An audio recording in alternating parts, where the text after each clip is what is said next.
All right, what's up, everybody? It's your boy Joey Work from Pure Bets, back again with another great UFC fighter. This week we got another big hot sauce connoisseur, Scott Holtzman. What's up, Scott?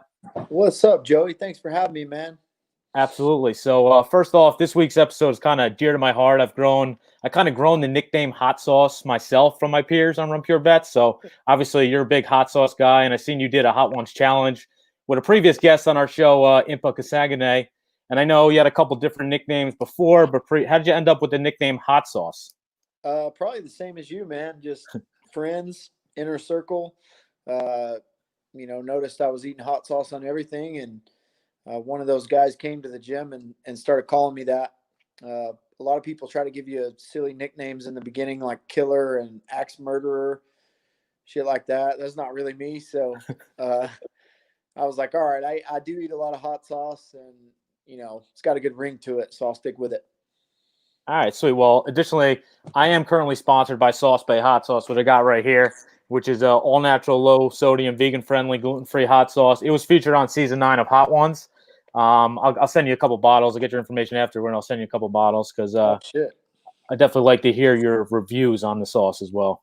Yeah, for sure. Did you make it, or you so one of my close friends made it. I actually helped him, test it out right when he was making the initial concepts. I was like his tester, because I'm really into hot sauce. So, and he got really good feedback. So now he has 2 versions. One is not crazy hot, and then he just got a new version that's for more spicier for people, probably for me and you. Yeah. But I'll definitely send you some. It's he's all into gym and fitness as well, so it's good for you too. Well, it's not like no preservatives or fake stuff in it. Yeah, that's great, man. I'd love to try it. Absolutely. Sounds great. Sweet. All right. So I know you were XFC champion, successfully defended the belt a couple times. What was the reason, or how did you get into MMA in the first place? I played baseball at a high level, and then a little bit of pro hockey. So when those days were over, I was working a job sitting in a cubicle and talking on the phone, and it was driving me crazy. So was looking for a different outlet. And I couldn't punch my boss in the face, so I wanted to punch some other people in the face, I guess. So ended up going to the gym and started training some jiu-jitsu just to do something different, and ended up fighting about a year later. And then fast forward 5 years or so, I ended up in the UFC. So now I'm still kicking around. Yeah, awesome. Good for you. All right, so I know you have some very impressive fights in the UFC and victories in your career. Is a target return date for your next fight and possibly an opponent you're looking to fight? No, not yet. I'm probably take the rest of the year off, or at least wait until they allow some fans back in there. I did the whole quarantine thing. It was good for a lot of reasons, but the fans are one of the most memorable, one of the most enjoyable parts of it. So I'll probably wait till the fans come back and see what we can do. Awesome. So additionally, I know one of your training partners, Impa, is fighting this weekend. So most of our followers are sports bettors or follow UFC and bet on sports. Is there any way you see that Impa gets the job done this weekend, and how do you see it? Man, I think 100% Impa gets the job done. The guy he's fighting's been on the card with me. He's brand new to the UFC. He's really kind of green in his career. I mean, which Impa is too. He normally fights 170, so he's undersized. He's going to have that against him. Impa's a true 85er. He's a powerhouse. He's well-rounded. He's going to be hard to beat. He's going to be hard for anybody to beat. So if you're a betting man, and I've won some money on Impa when he was he was plus 500 in the Contender Series.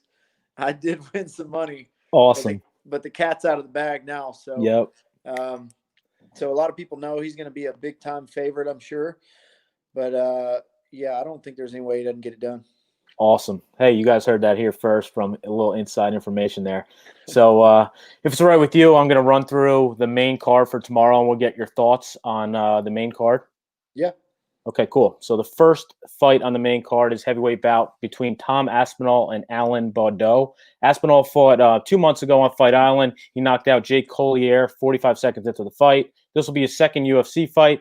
He's 8-2 overall, every fight being stopped before getting to the judges. All 8 of his wins are in the first round.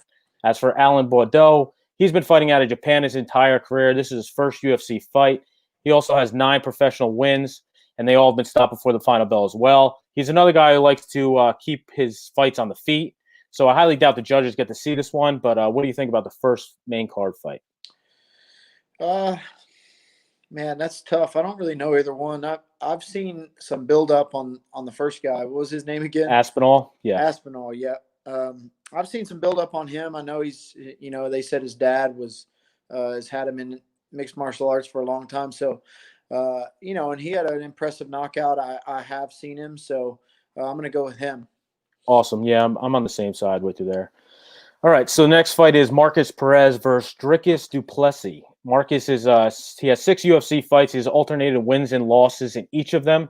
His 3 wins are all by submission finish, and his 3 losses all went to decision. He's off a year layoff, loss against Wellington Turma, but he has stayed busy by taking some grappling matches.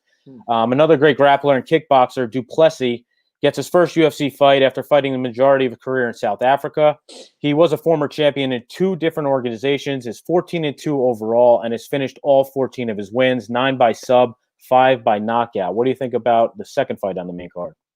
I'll go with the second guy on that one. That's an impressive record. Those South African guys are tough. Even though it's his first fight, it's not. The shows right now have no crowds or anything like that. The lights aren't as bright. So, I don't think there's not as many first fight jitters. So I'll go with the second guy. Yep, so I'm going to give a free play away to the people as well. I'm taking Dricus du Plessis as well. This guy was a champion at 2 different organizations, KSW, Extreme Fighting Championship. He has finished all 14 of his fights. He faced an opponent where he should have the advantage on his feet. He has a 3-inch reach advantage and in his grappling. I went back and watched his last 3 fights, and he was very impressive. I wouldn't be surprised to see this guy in the top 15 in middleweight in the near future. He's minus 150 right now. If that's too much for you, you can take him within the distance at plus 160. All right, so the next fight we got is Big Ben Rothwell versus Marcin Tabora. Big Ben has been a professional MMA fighter since 2001 as he continues to entertain us fans, coming to his 51st professional fight. He's off an impressive victory of Ovince St. Preux in May. He's almost fought everyone in the heavyweight division: Cain Velasquez, Mark Hunt, Overeem, Josh Barnett, Arlovsky, Junior Dos Santos. As for Marcin Tabora, he's on a 2-fight win streak over Sergey Spivak and Maxim Grishin. This will be his 3rd fight this year, another UFC vet, and he also has 25 professional MMA fights. 17 have been stopped before the final bell. How do you feel about these 2 veteran heavyweights? It's hard to pick against Rothwell. He just kind of hangs around and he hangs in there, but I think Tabora will be a little too explosive for him. He'll catch him with some good shots. I mean, Rothwell, he's been down before, so I think Tabora gets the job done. Cool. All right. So we got the co-main event, Edson Barbosa versus Mark 1 Amir Connie. Edson is a little skid here. He's lost 5 of his last 6, the last 2 by split decision, which could have went either way. But listen to the guys he's fought the last 6. Khabib, Kevin Lee, Dan Hooker, Justin Gaethje, Paul Felder, and Dan Ige. I mean, I'm personally an Edson guy. I love that he brings it each and every fight. Later in his career, he's been focused more on his stand-up and banging, where I think he has a clear advantage here. As for Amir Connie, he's back for a quick turnaround fight here after beating Danny Henry via Anaconda choke in round 1 in July. He's a skilled wrestler who holds multiple freestyle and Greco-Roman wrestling medals. He's currently 6-2 in the UFC. Out of his 16 professional fights, 11 are by submission. I expect Mark 1 to try to get it to the ground. As I heard he said in an interview, he's a better wrestler, and he promised this won't get to the judges. How do you see the co-main going? I think Barbosa is going to smoke him. But Makwan's he's entertaining and he does a good job talking, but Barbosa is another level. He can control range. He can control distance. You can't just run in and grab him. He's one of the highest level strikers in the entire game. So it's easier said than done to just grab him. So I think, I think Barbosa wins. If he doesn't knock him out, then he'll win the decision. Yeah, I agree. So a lot of my friends are trained over here in Jersey, and they used to train with Barbosa. So Corey Anderson's a close friend of mine, and he used to train with both Marlon, who's on the main card, and Edson Barbosa before they moved over. Yeah. So the main event is Magic Marlon Moraes versus Cody Sandhagen. Marlon is 18-2 since 2012. His only 2 losses were a split decision loss to Rafael Suncal, in which he got a rematch and beat him, and then a title fight loss to Henry Cejudo last year. Moraes has won 5 of his last 6, beating John Dodson, KOing number 1 contender Aljamain Sterling and Jimmy Rivera, rematching and finishing Rafael Suncal, and recently beating Jose Aldo in December. A win here could set up Marlon for another title fight. As for Cody, he's off his first career loss, a first-round submission to Aljamain Sterling. He does have a 5-inch height advantage and 4-inch reach advantage here. They also have one common opponent in Rafael Suncal, which they both beat. Before the Suncal fight, he had finished 5 of his previous 6. With this being a main event fight, it's going to be 5 rounds. So I'm interested to see the game plan of Sandhagen here. What do you think about the main event? Yeah, that's a tough call too, especially with the 5 rounds. Marlon's, he's kind of been there. He's hung around. He's been through some tough fights. Sandhagen is amazing fighter, super dynamic, takes a lot of risks. Man, that's a tough one to pick. Geez, I don't want to pick against your friend either. There's a lot of no.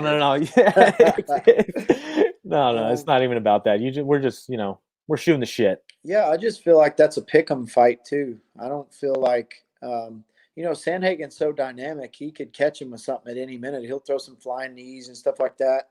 Moraes is more of a kind of a technical striker and doesn't take as many risks, but throws some good power.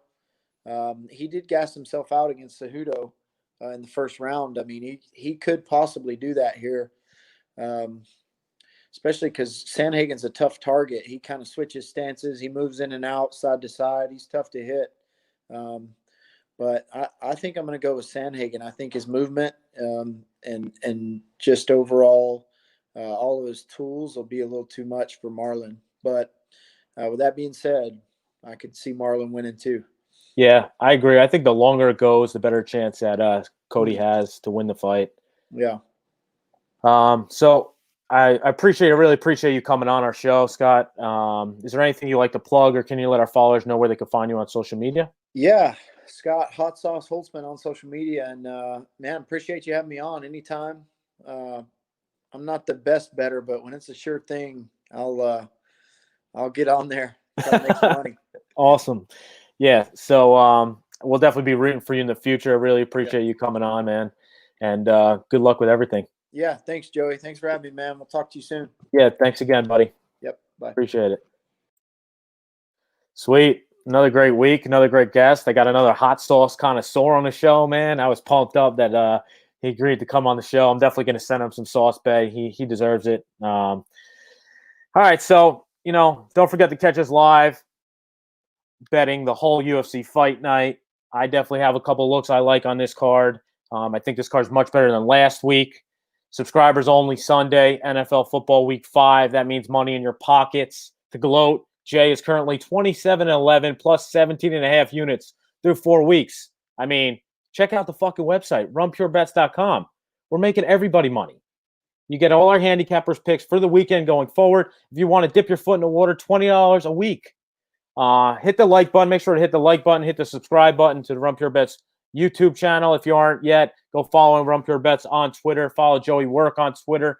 Good luck, everybody, on your bets this weekend. Enjoy the fights. Joey works out. Peace.